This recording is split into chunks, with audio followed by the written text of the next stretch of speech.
Before we get started here, there's some things I've written on the board. We'll be discussing what I've written there. Don't worry about not understanding or understanding it at this point, but if you're in Bob Sanborn's class, I want to copy that all down because we will be discussing it. I have books here too when there's time to look. These are all my own personal collection. I have a collection of over 2,000 books on the subject and reading all about it since I was a kid. So I just brought a few here, jot down titles if you're interested. Is that coming through the speaker system? Can you hear it back there okay? Does it sound pretty good back there? Yeah, I'll get a little bit closer because I'm not amplified. I just have a few very, very quick announcements. If you're here as a member of Humanities 1190, I'm back there at that table, and I know you have an assignment to turn in to me. Some of you have already given it to me. You can just wait until the break. There'll be a break in about an hour and 15 minutes, and then you can turn in your work back there. I'll be sitting right back there. It'll be very easy to just go ahead and hand in your assignment to me then. If you didn't get my email about it, on the very last page of your syllabus is a student information form. I'd like for you to fill that out very thoroughly and bring it to class next week if you haven't filled it out before now. So thank you very much for doing that. Any of my students have any quick questions about what's going on? We'll be back in our classroom next week, and I've found us a much bigger classroom with windows. And it's right next door. It's the next door over. You're going to love it. Really nice classroom. Lots of space. Some beautiful windows with the light coming in. Okay. I have a few acknowledgments tonight. Really want to thank Scott Crook and Student Life for funding Nakoma's visit here tonight. Very kind and generous of them to do that. Barb Mulberg, the Dean of Humanities, was generous enough to fund the food, which is back there. And for all of you, please help yourself. And I do want to say that while Barb funded the food, I picked it out. So, she probably would have got something a lot nicer for you, but I picked out the food at Hy-Vee. So, but thanks to Barb for that very much. Also, I'd like to recognize another great supporter of diversity and leadership on our campus, our president, Don Zapala. Thank you. Sitting right over there. Very, very often see Don at these events of all different kinds. What you were watching earlier up here was a concert by Arvel Bird, who was here on campus. This was videotaped in the Hill Theater here on campus in 2008. Saw Don there that night. And I'm also in the midst of cooking something up for later on this semester as well, sort of along the same lines as this, in conjunction with a couple of other groups around town. So those of you who are in my class, we may be meeting, one of our last class meetings of the semester, we may be meeting down at the Civic Theater in downtown Rochester and having our class outdoors with a drum circle and some other Native American presenters and storytellers, and of course we'll have Nakoma again for that as well. Other than that, I think that's it. I can't think of anything else really important, unless you can. It's my very, very great pleasure and with tremendous respect and admiration that I welcome Nakoma for the 5th time. This is the 5th year in a row that he's been kind enough to come and do this for my class and for the general public. So please give him a very warm welcome.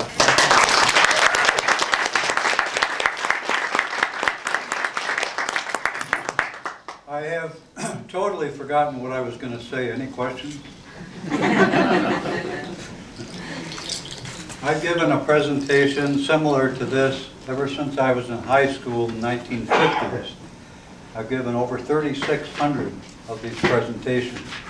So I obviously don't need any preparation, although I'm always reading, I'm always researching, hopefully to add new information for myself and for my audiences. Some of you have heard me speak before, so that part of the presentation will be like a refresher. But for those that have not heard me before, it's all new information. We'll be talking about Native American culture, history, a lot of issues that have been before the Native American tribes in the past and currently. One of the main portions of my talk is always the spirituality. It's probably the most misunderstood, misinterpreted, stereotypical part of our Native culture. The general public generally, and I would say probably 90–95% of the general public knows absolutely zero about the reality of Native Americans. They just have stereotypes in their mind. So we're going to clarify a lot of that tonight. We're going to sweep away some of those old cobwebs about how people perceive us, usually based on Hollywood movies and picture books and so on. And even romance novels. You know, you walk through a bookstore and in the romance section they got these hunky guys, you know, with a sexy broad, and and they're just, romantically inclined, and that is so stupid.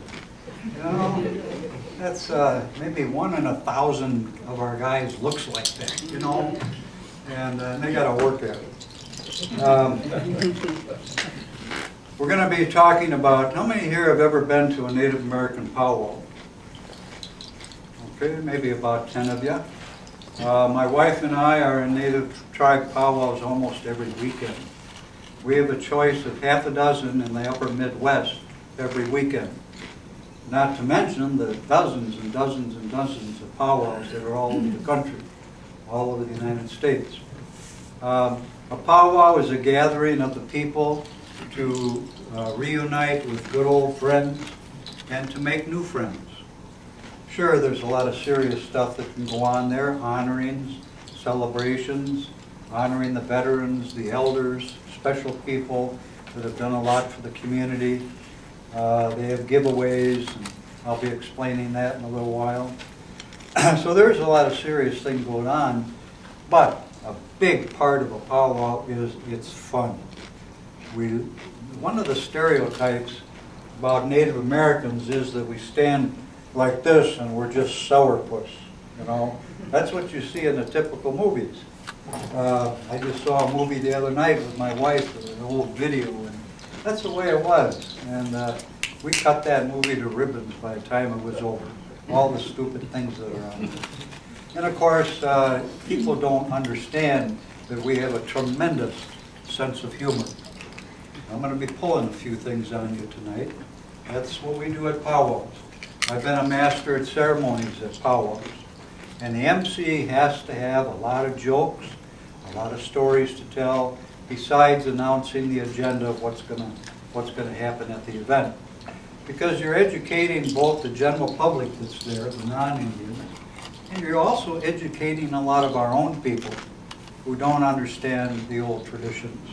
Maybe they grew up, they were adopted by a non-Indian family, they lived in the big city most all of their life, they've lost touch with the tribal culture that they come from. Some of the other stereotypes, some of the stereotypes are just pathetic. It just really makes us angry when we see these perpetuated in movies and in books. For instance, I like a John Wayne movie just like anybody else. But when John Wayne is in a Western and it's with Indians, guess who the losers are going to always be? And if we don't tell our children the truth about things, they get these inferiority complexes about who they are because of these stupid stereotypes they see of our people. We're savages. We scalp people. We surround the wagon trains. We fought the settlers and the pioneers going west. Well, the truth is about circling the wagon trains, that is so stupid in itself. That's suicide. To circle around the wagon trains with them shooting at us. We didn't do that. But Hollywood makes up these things. They got to make things exciting. I saw a movie one time with John Wayne. He's leading a caravan of covered wagons through a canyon. And sure enough, here come the Indians on the ridge on each side, going to attack. Every single one of them had a full feather headdress. Now that's a case of too many chiefs and not enough Indians. Only the chiefs, the leaders of a tribe. And not every Indian on horseback is a chief. Maybe just one, maybe two. And our chiefs, by the way, would have different jobs, different responsibilities, depending on what kind of tribe it is. Some tribes were very a warrior society. Others were very pacifist. All the tribes are different. But if they were a warrior type of society, they would have a war chief. They would have a civic chief, community chief, kind of like a mayor or a city administrator. You know, he would keep things going smoothly at home. The war chief would lead the people, the men, off to either defend themselves or steal horses from another tribe. That was a common activity for the tribes that had horses. The stealing of horses was quite an important activity, and they would steal from each other. I saw a movie starring Sal Mineo. I don't know if any of you remember Sal Mineo from the 1950s. It was a Walt Disney movie, and he was playing the part of an Apache chief in Arizona. Well, I couldn't believe it. Whoever directed the movie, produced it, didn't know what they were doing. The audience, general public didn't know any different. So the movies get away with these things. But here was he was playing an Apache chief, wearing a Sioux headdress, living in a Cheyenne teepee, and wearing a Cherokee outfit. What was the difference, you know, except another Indian? I could go on and on about the stereotypes that are in the movies and the picture books and so on. I'm good friends with the leadership of the AIM, American Indian Movement. Known them for years and years. We're good friends, although we have two different approaches. To them, at the beginning, especially when they started at the beginning, you know, their philosophy was to get somebody's attention, you got to club them over the head first, and then you do your whatever activity you're protesting. In my case, my approach, I had the same goals as AIM, but my approach is education. These speaking engagements, my art that has the verses that I compose on our culture. My approach is to educate people, educate the general public. Educate even, like I said, our own people that don't know any better. The difference between a traditional Native American and somebody who isn't traditional, I'm traditional, is our philosophy, the values that we cherish, what's important to us, how we carry ourselves, how we treat not just other people, but how we treat nature, animals, birds, how we treat Mother Earth, our respect for Father Sky, all these sort of things, plus the ceremonies, the rituals that go along with some of that. Basically, and that's just summarizing it too much, but that's the traditional side of Native American life. The culture, you respect it, you treat it respectfully, and you take care of things in a respectful way, in an old way. I've written on the board here some of the values that are, I'm going to use I can mention it later. I lived with an Amazon tribe in South America for a couple of years, and they wanted me to teach them things. It's a long story how I got involved with them, but this is the actual pointer that I used when I was teaching the Amazon tribe. So I brought it with me, and I still use it. And that experience was almost 45, 50 years ago. Comparative values. I'm not even sure I spelled comparative right. Is that spelled right? Close. On this side, we got traditional Native American values. On this side, today's society values. Now, it's not etched in stone, either one of these. There's a lot of overlap. There's a lot of people who are not Native American, but live by these values. There's a lot of Native Americans who are so much entrenched in today's society, this is what they go by. The term Wasichu is a Lakota, Ogallala Lakota term. It translates as white man. It also can apply to a full-blood Native American if they're not traditional, living by these values. So it's, don't get the idea that all white people are Wasichu. Even a lot of Native Americans are Wasichu, if they don't go by these values right here. And again, it's not hard set. There's a lot of overlapping. One of the most cherished values, what's importance to traditional Native Americans, is community, family, as compared to individual, self in today's society. Not that today's society doesn't appreciate family and community, okay? But if you were to draw a line and compare one with the other, the main emphasis in each tribe, for each tribal person, is to be dedicated 100% to community, to family. Whereas in today's society, everything is done so much on the individual getting ahead, advancing as itself, almost selfish. In Native American traditional society, generosity, sharing, and sacrifice are important.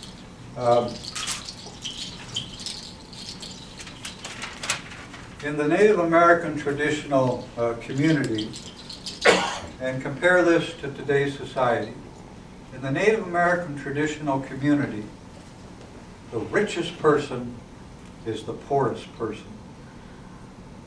The richest person is the poorest person. Now, would you say that fits today's society? In today's society, the more materials you have, the bigger house you have, the bigger car, the more money you got, the more respected you are. And it's just the opposite in traditional Native American culture. At almost every powwow, there's what we call a giveaway. There are certain tribes where the giveaway, the potlatch, is a very important part of their culture. But at a typical powwow, you're going to have at least one or two giveaways. And this is where a family will save all year long. Making things, purchasing things. I mean, they'll go to Walmart and they'll buy things and save them up. And at the powwow, they have a giveaway to honor the other people. The first ones that come out to receive a gift are the special friends to that family. Special people that made a difference in their life. Then the people that are running the powwow, the singers, the dancers, even the vendors, then come out and select a gift. The gifts are all laid out in the big blankets there. And then the general public is invited to come in and pick out a gift. That's a giveaway at a powwow. What they do is line up in a big circle after they've gotten their gift. A special song is sung. They dance holding that gift. And there's at certain parts in the song, emphasis beats where everybody holds up the gift that they got. Now that's a giveaway. And you're going to find that at just about every powwow coast to coast. So generosity and sharing, sacrificing yourself in terms of material things, giving away what you have. The richest person in town is the poorest person. And that is totally the opposite of today's society. Respect and reverence. Disrespect, hypocrisy. Again, that doesn't apply to every person that's in today's society. These don't apply to every Native American. But that's the difference in the basic cultures.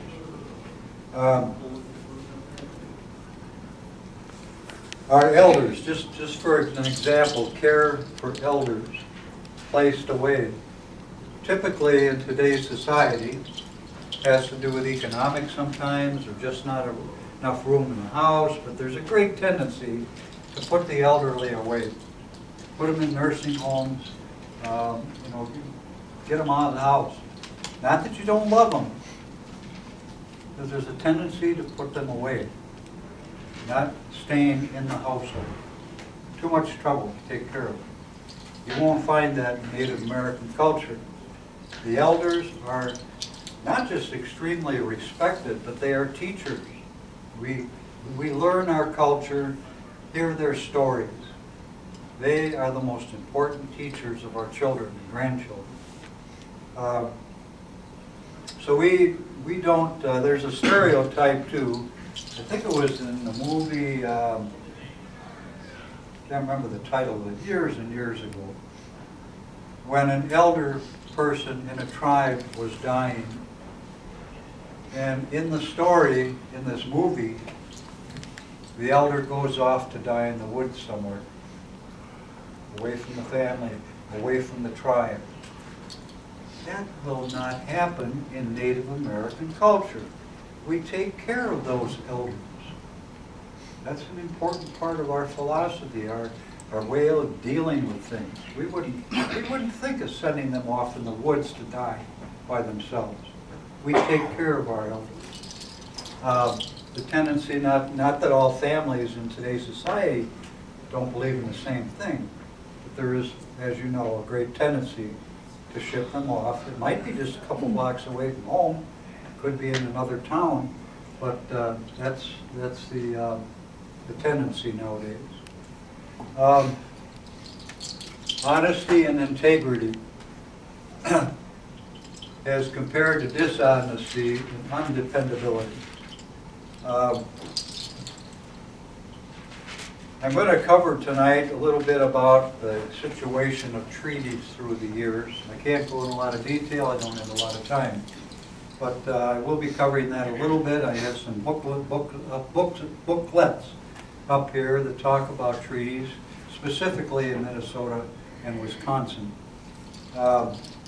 Every treaty that was ever made with our people was broken by the U.S. government.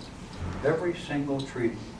And they would always, they would have a treaty to take some land away, and we would get trinkets and promises of rations and food, which wouldn't generally ever arrive. And then maybe a year later, they'd want to rewrite the treaty to get some more land, more trinkets, more promises. Nothing happens. A few years later, there's another new treaty, and I'll take some more land. Before you know it, we've got a little tiny reservation, and we're not getting the food we were promised. Starving. Hundreds and hundreds and hundreds of people, of our people, starved waiting for those rations to arrive. I think you've all heard of maybe the 1862 so-called Sioux uprising, right over near New Ulm, that area, Morton, Minnesota area. 1862. People don't understand the native side of that story, the native perspective. All they get is the glory and the suffering of the non-native public in those days. Well, probably an equal number of lives were lost on both sides. Why did it all happen? The Sioux at that time were promised rations and food. Every tribe had an agent assigned to them. And they would get the rations, supposedly, and the agents in that case would not release the food to the people. And they were starving. We weren't allowed to hunt and fish like we always did. No. We didn't have, usually, good enough land to really grow things like we were supposed to be doing. In this case, not all the Sioux rose up. There were some that didn't agree with it. But those that did rise up were protesting. You know, we're starving. You've got to do something to help us. You won't let us hunt and fish. What are we going to do? And the agent's response was, the Indians can stuff their mouths with grass. That was his response. By the end of the day, he was dead and had grass stuffed in his mouth. The fighting went on, and a lot of people did lose their lives in it, but that was the 1862 Dakota Sioux Uprising. I've got some books on it right over here if anybody's interested. Patience, impatience, interrupt. One of the key things, Native American protocol or rules of behavior is that when somebody is speaking, don't interrupt. Now, how many times in today's society do you see two people talking and they just won't let each other finish the sentence? Just interrupting. A group of people, you can't hardly make any sense out of what they're talking. They're just interrupting each other. In Native American culture, you do not start talking until the other person is done getting their full thought out. You wait till they're done. That's not very common in today's society, is it? What perturbs me when I'm watching the news and they're interviewing a subject, watch the interview. See if they always let the person finish what they're saying before they interrupt. It's very common in today's society. So you don't interrupt a speaker, a one-on-one, or a group, or especially a lecturer. You don't interrupt. You let them finish what they're saying. If it's a real heated issue, we will have at a meeting, for instance, an eagle feather, or some special object. And who's ever speaking holds that feather. And until they're done finishing what they've got to say, nobody interrupts. And then the feather is passed to the next speaker, and so on. So everybody gets a turn who wants to say something about the issue. We don't usually have to use that, but if it's a real heated issue, you know, you want to get your 2 cents in, that's something we do at our meetings. So that's what I mean by interrupt. Impatience, interrupt. In the Native culture, there's a lot of patience. If you're ever going to, I'm going to be talking about the medicine wheel in a few minutes, about our spirituality and what it's about. And it's important if you're ever going to work in another culture, not just Native American. Let's say you're going to work with even just a rural community in Minnesota somewhere. They're not even a minority group, but they're a small rural community. Or they're Mexican American, or they're from Africa or Asia or wherever you're going to go. As a missionary, as a teacher, as a government official, as a Peace Corps volunteer, you know, if you're going to go to another country, you've got to learn how to listen. I think it was, what's that interviewer on TV, he's retired now, had a talk show, always interviewing somebody, I can't remember his name. But he said, I never learned anything by talking. I never learned anything by talking. That's a big deal with Native American culture. You have to be a good listener. Our elders complain all the time about the non-Indian society hasn't learned to listen. All they can do is talk. They don't listen. They don't try to learn. If you're ever going to work with another culture in another country or wherever, even other smaller communities in the U.S., be a good listener. Don't go in there with preconceived ideas on what you're going to do. Be patient. Listen to the people talking. Find out what their values are. What's important to them? What projects do they really want to work on? What kind of organization do they have? Who's the leadership? And even if they're not a political leader, who does have influence in the community? What are the beliefs in the community? What kind of spirituality or religion are they? What's their general attitude about politics? Are most of them Democrat or most of them Republican or Libertarian or whatever? You know, you have to take time to learn. The tribe that I worked with, where I used this teaching pointer stick, This, and I have a whole photo album on that experience if you ever want to look at it. This particular tribe called the Mosatenis, they had killed the last missionaries that were there. There was a huge colonization project coming in. This is in Bolivia, by the way, in Bolivia, in South America, right next to Peru and Brazil and so on. One of the poorest countries in the world. But this big colonization project, thousands of colonizers moving in, settlers, sponsored by the Bolivian government, but they were coming right on top of the tribes, the Amazon tribes that were already there. Nobody was taking any care or sincerity for the welfare of the Amazon tribes that were already there. All the money, all the help was coming in for the colonizers. Well, I was working with a colonization project for a while, and the head of explorations for Bolivia, Gaston Bejarano, asked me to go with him to contact the Mosoteni tribe because of the history of hostility. And he asked me to go with him and contact the tribe so there wouldn't be any further problems with the colonizers coming in.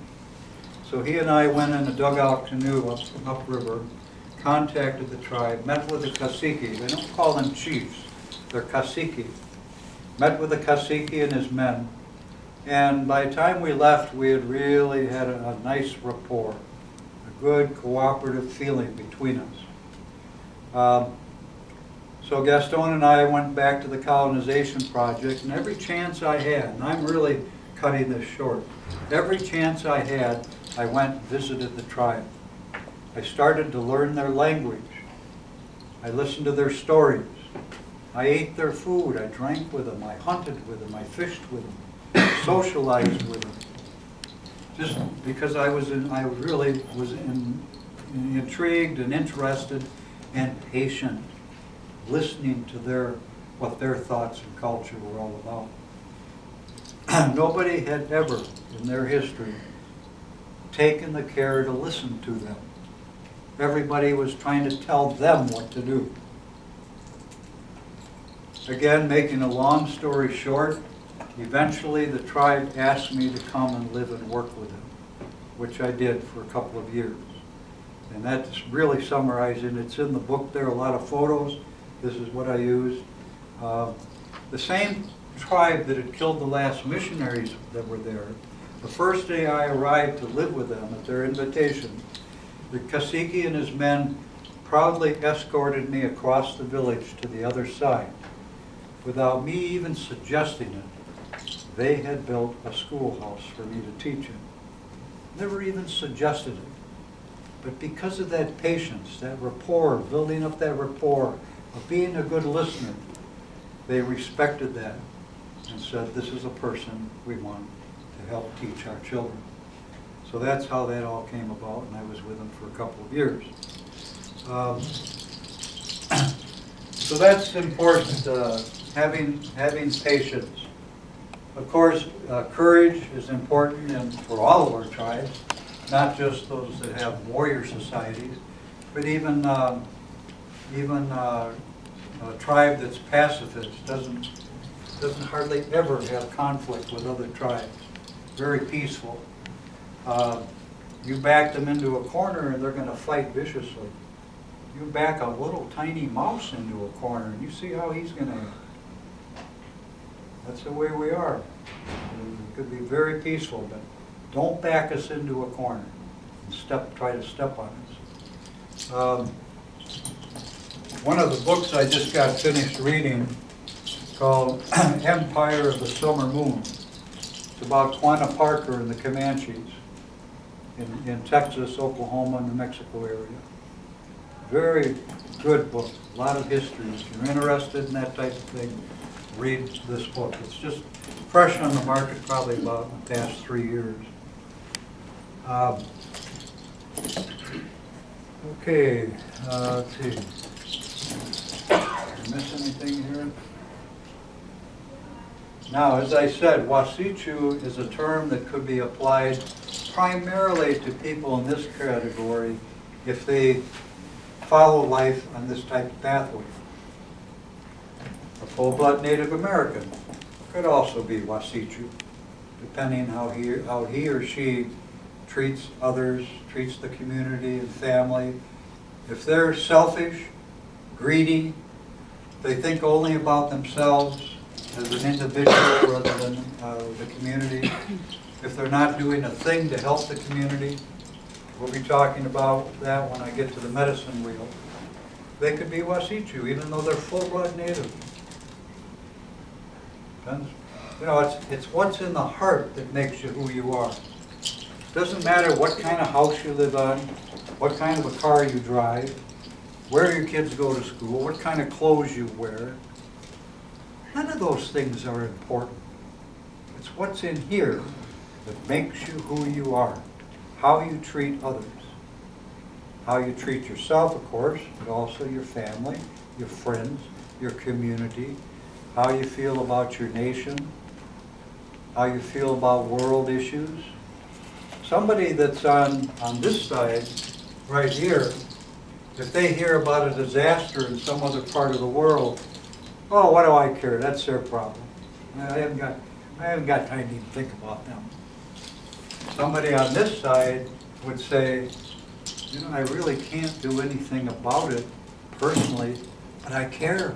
I feel sorry for those families and all those people that have died in that tsunami or earthquake or whatever it is. They care, even though they may not be able to do anything. Somebody on this side of the fence would get involved in their community with issues as much as they can. Some people, because of health, can't get involved the way they'd like to, but they're still on this side if they care. Okay, any questions on this so far? Can you talk about reverence a little bit? Oh, reverence, okay. Where do I have that? Respect and reverence. Reverence, very good. Reverence. To the Native American, and I'll be talking about that again when I get to the medicine wheel. When we talk about our respect for nature, for all living things, in our Lakota language, we have a term called metakweyasi. I spelled it right up here. Metakwe. It's pronounced. It looks like metakwey oyasin, but when we say it in our language, it's metakweyasi. And that pretty well sums up how we feel about life and our philosophy. What it means is we are all relatives. We're all family. Not just you and I. Not just everybody in this room is family. We're all human beings. But even the little worm crawling on the ground is family. The elephants, the lions, the tigers, the chipmunks, the snakes, the birds, the Canadian geese flying overhead. That's metakweyasi, that's family. The grass we walk on is metakweyasi, is family. We see that all as family in our traditional Native American philosophy of life. And you take care of family. You don't destroy family. You take what you need to survive, you know, as much as we respect the trees and it's part of our family, we have to cut trees. We need to burn wood to keep warm. We need to use the wood to build our homes. All kinds of proper uses for a tree. But if we cut down a tree for that purpose, we thank that tree. We just don't cut it down and take the wood. We thank that tree for having given up its life. And not only that tree gave up its life, but there's thousands and thousands of little critters that lived because of that tree. They live in the soil, they live among the roots, they live in the bark, they live in the leaves, on the branches, not to mention the birds building their nests up there. Thousands of little lives have suddenly lost their universe when we cut a tree down. Doesn't mean we can't cut trees down, we have to survive ourselves.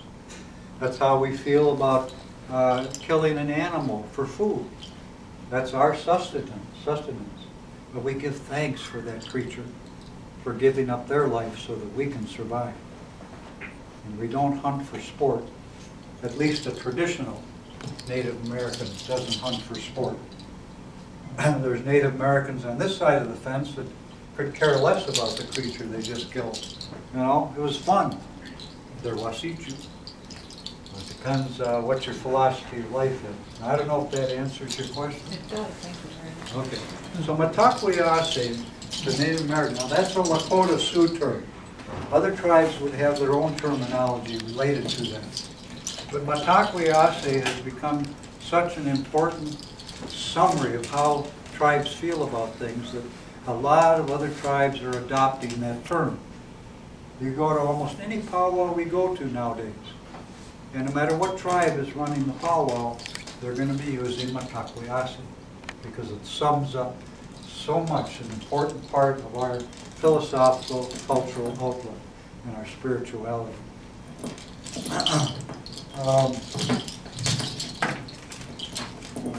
Make sure I don't forget some of these things. By the way, before I continue on, maybe I should introduce myself. Forgot about that. My name is Nakoma, N-A-K-O-M-A. That's Native American, that's Anishinaabe, because on that side of my family, I'm part Chippewa Cree. The Chippewa, in my case, northeastern Wisconsin, Forest County.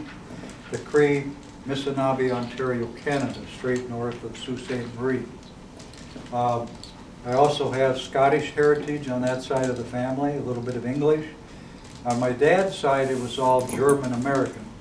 So if you get one of our business cards up here, you'll see my last name is as German as you can get, Volkman. So Nakoma Volkman. I actually didn't grow up most of my life with any one of those. German, Scottish, English, Chippewa, Cree. Most of my life I grew up with a family who are from the Pine Ridge Reservation in South Dakota.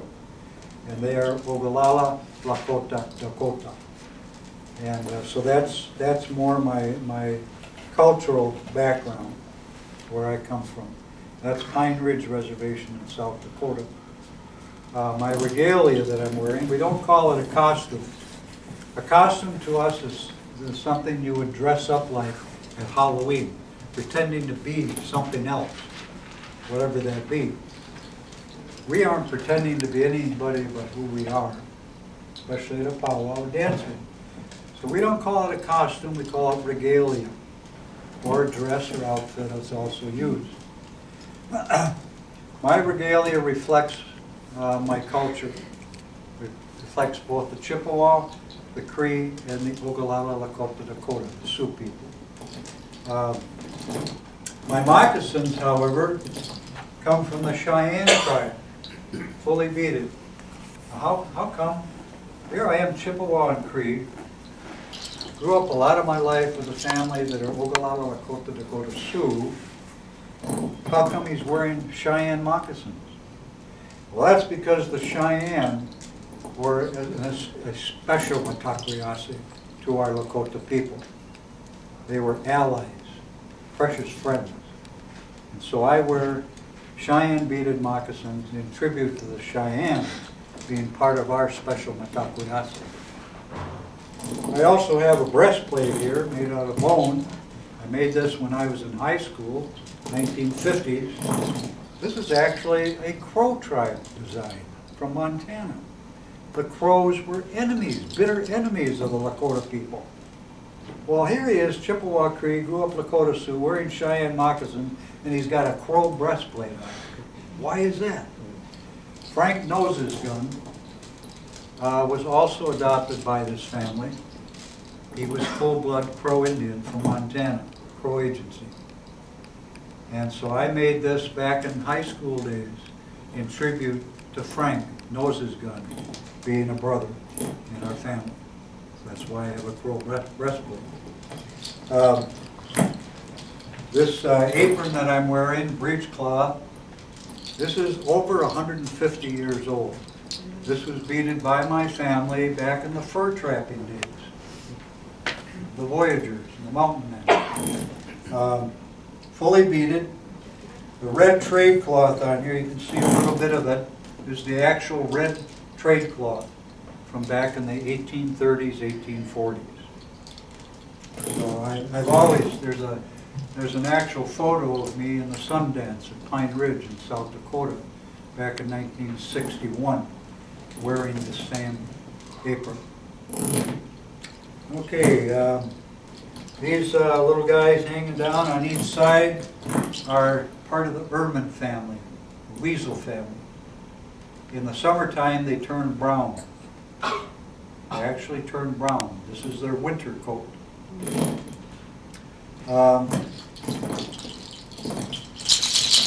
Typically at a powwow, you see dancers with bells on nowadays. This is the old style. I'm an old style traditional dancer. And you keep time with the drum like that. Those are actually deer toes. If you put two of them together, you've got the hoof of a deer. And that's what they are. It's an old style of keeping time with that drum. What I have on my back is a dance bustle. I've gone through a dozen of these in my lifetime as a dancer. This one is getting worn out terribly. And if I was going to continue dancing, I would make me a new bustle. But I've got certain issues that keep me from dancing nowadays. This is called a roach. If you ever hear a Native American man talking about his favorite roach, he's not talking about the insect running around in his kitchen cabinet. He's talking about this headgear. And this is actually porcupine. It's the guard hairs, not the quills, but the guard hairs on the body of the porcupine. At the base is white-tailed deer. This is a raccoon. These are eagle feathers. All of the eagle feathers that I've gotten over the years have been given to me in honoring ceremonies. There's three ways that a Native American can acquire eagle feathers. Number one is you inherit them. They've always been in your family, and legally you're allowed to keep those. You maintain them very sacredly, usually wrapped in a red cloth and taken care of, and passed on to other new generations. The second way you can get eagle feathers is by being honored with them. That's how a chief's headdress. That's why that John Wayne movie was ridiculous, because although each one of those eagle feathers is earned in a lifetime to earn that status of being a leader, a chief. The third way you can acquire eagle feathers nowadays is through the game wardens nationwide. Eagles die naturally. They drop feathers. Maybe they'll catch a poacher and confiscate his eagle that he killed illegally. And although I think now the eagle is off the endangered list, isn't it? Yeah, that's sad, because pretty soon they'll be endangered again. Anyway, the game wardens throughout the United States save these eagle feathers and eagle parts, and Native Americans can apply for them.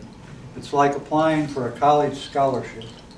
Tons of paperwork. And you have to have references from your chiefs and your spiritual leaders as to who you are, what you're going to use them for. But you can wait 2 or 3 years to get your eagle feathers. Right now, there's approximately 6,000 Native Americans waiting for their eagle feathers. How long is that going to take? You know? So it's not an easy thing. When I made this bustle, I made it out of Canadian geese feathers.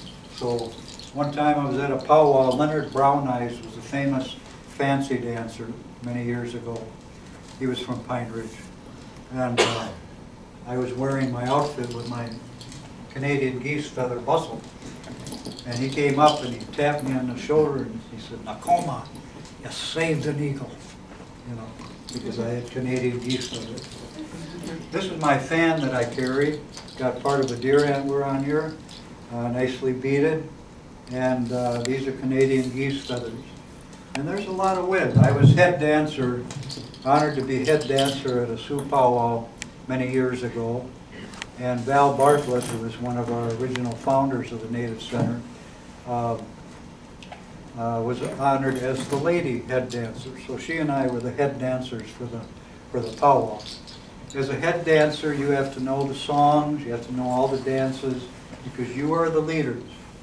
Nobody gets out there and steps onto the dance arena until you get out there and lead. So you're the leader all weekend. Now that particular reservation powwow was a 3-day event, Friday, Saturday, and Sunday. It was over 100 degrees, no shade. You needed a fan. And this was presented to me. As I said, it's Canadian geese. There's a lot, it's a small fan, but there's a lot of wind behind that. Fans are made out of all kinds of feathers, even eagle feathers. But there's a lot of wind. Canadian geese have to stay up there a long time with those big wings. Do you know why? And if you know the answer to this, don't give it away. But do you know why when those big V formation of Canadian geese are going overhead? See them every day. Why one line is usually longer than the other? There's more geese in it.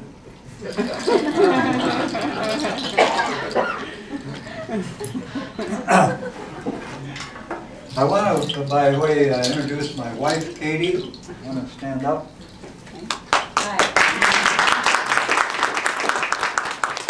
We've been together 45 years.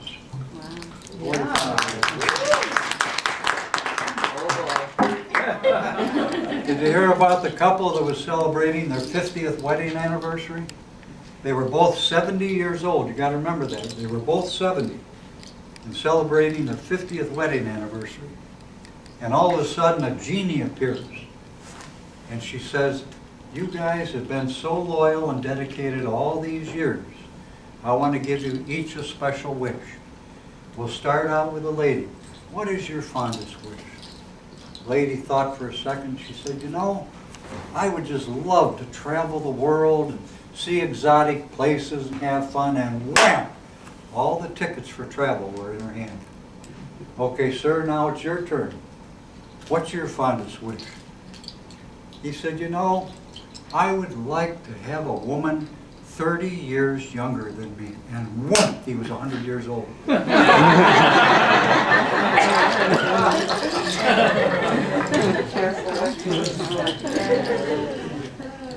I'd also like to introduce Jim and Lori Wilson. Jim is the current chairman of the Native American Center. Stand up. I don't know if we have anybody with memberships yet. Oh, no. Is there anything back there? No? No, okay. Well, if anybody's interested in joining the Native Center, see Jim and Lori about it. I'm one of the original founders of the Native American Center here in southeast Minnesota. A friend of mine who's Oneida Indian, he and I accidentally ran into each other. Hadn't seen each other for 20 years. Ran into each other at a bowling alley here in town. My wife was bowling at that time, and anyway, we ran into each other, and we both used to be very active with the Chicago American Indian Center. And I'll talk about urban centers in just a few minutes. But we started talking, and he started telling me, I had just moved to Rochester, I was new here, and my wife and I, and our kids, and he started telling me about other Native Americans in the area, in Rochester and general area. And we thought, you know, maybe we could try to organize an American Indian Center, Native American Center here. So we got together with the other Native people in the area and started talking about it and started making plans and applied for a state chartered nonprofit charter for our organization.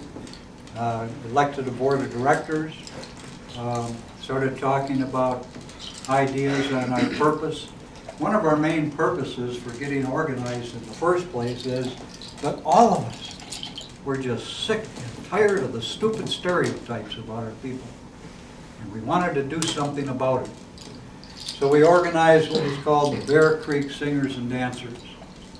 And over a 10-year period, we did approximately 800 programs in almost every school in southeast Minnesota and out of state as well.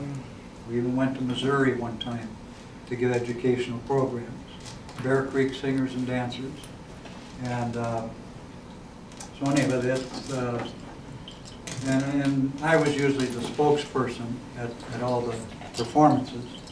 We did a lot of educational programs over all those years, and we're made up of people from all different tribes.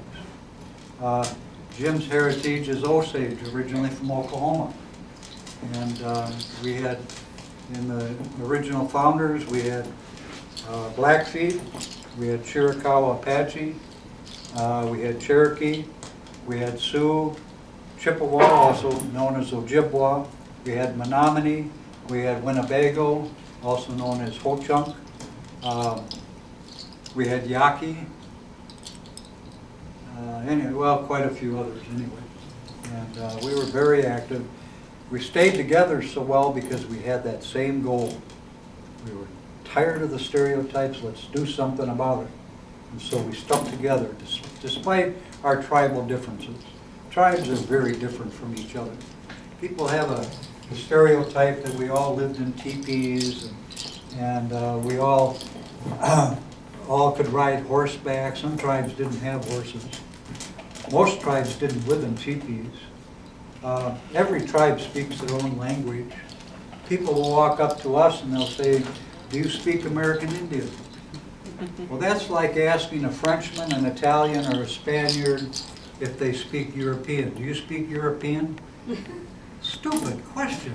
There's no such thing as the European language. There's no such thing as the American Indian language. Every tribe speaks their own language. How did they communicate with each other if they didn't know each other's language? Sign language. Sign language wasn't created so the Indians and the white man could communicate. It was created thousands and thousands of years ago so our own tribes could communicate with each other. How many languages do we speak? Anybody take a guess? Now I'm talking about the entire Western Hemisphere. Most people, when they think of Native Americans, American Indians, they think United States. You know, the border.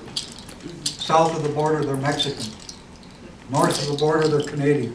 You know, what about the entire Western Hemisphere? It was all native land. All throughout, every bit of it, every inch of territory were tribes that you would call native tribes, Native American.